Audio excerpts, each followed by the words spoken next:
Hello, royal family. We're back on your screen with another bedtime story. Today we will be reading Cinderella by Dubravka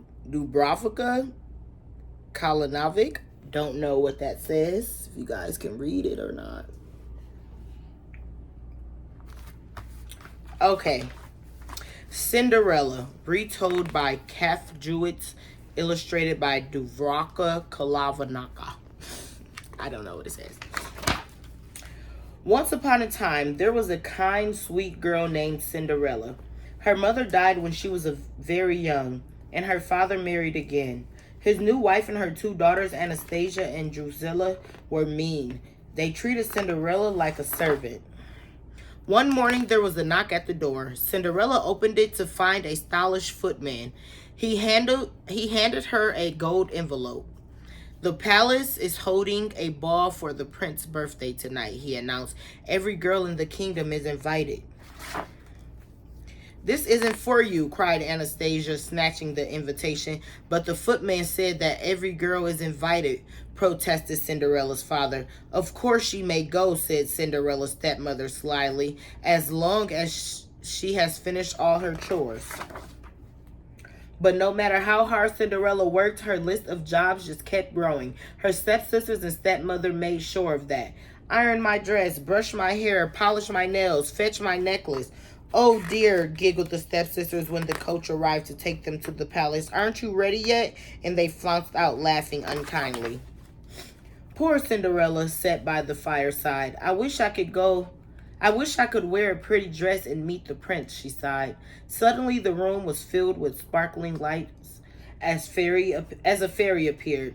Dry your eyes, Cinderella, said the fairy. I am your fairy godmother, and we have work to do. Go to the garden and fetch me the biggest pumpkin you can find, her fairy godmother said. Swoosh! With a wave of her wand, Cinderella's fairy godmother transformed the pumpkin into a beautiful coach. Next, the fairy godmother searched the courtyard and rounded up 4 white mice and a rat. Swoosh! 4 gleaming white horses and a stylish coachman appeared. Now for you, said the fairy godmother. Swoosh! Cinderella's plain dress was transformed into waves of soft silk, and on her feet were 2 glass slippers. Now remember, said her fairy godmother, my magic won't last. At midnight, on the final stroke of 12, everything you see before you will disappear. When Cinderella entered the ballroom, the guests couldn't take their eyes off her, and neither could the prince. He rushed over and asked her to dance. Anastasia and Drusilla watched grumpily from the side. Suddenly, the palace clock began to strike. Bong, bong! Cinderella remembered the warning. The magic was about to end. I'm sorry, she cried. I have to go. The prince chased after her, but he was too late. All that remained was Cinderella's glass slipper. The next day, the prince set out to find the beautiful girl from the ball. Every girl in the land must try the slipper, he said. Girl after girl tried to squeeze her foot into the tiny slipper, but with no success. Finally, the prince arrived at Cinderella's house. Anastasia and Drusilla fought, but they could not force their big feet into the dainty slipper. Let Cinderella try, said her father bravely. The prince slipped the slipper onto Cinderella's foot. It fits, he cried happily. My search is over. Will you marry me? Cinderella agreed at once, but she didn't even go to the ball, shrieked her furious stepmother. Suddenly, the fairy godmother appeared. She transformed Cinderella's dress into the beautiful ball gown once again. There could be no mistake. Cinderella was the one.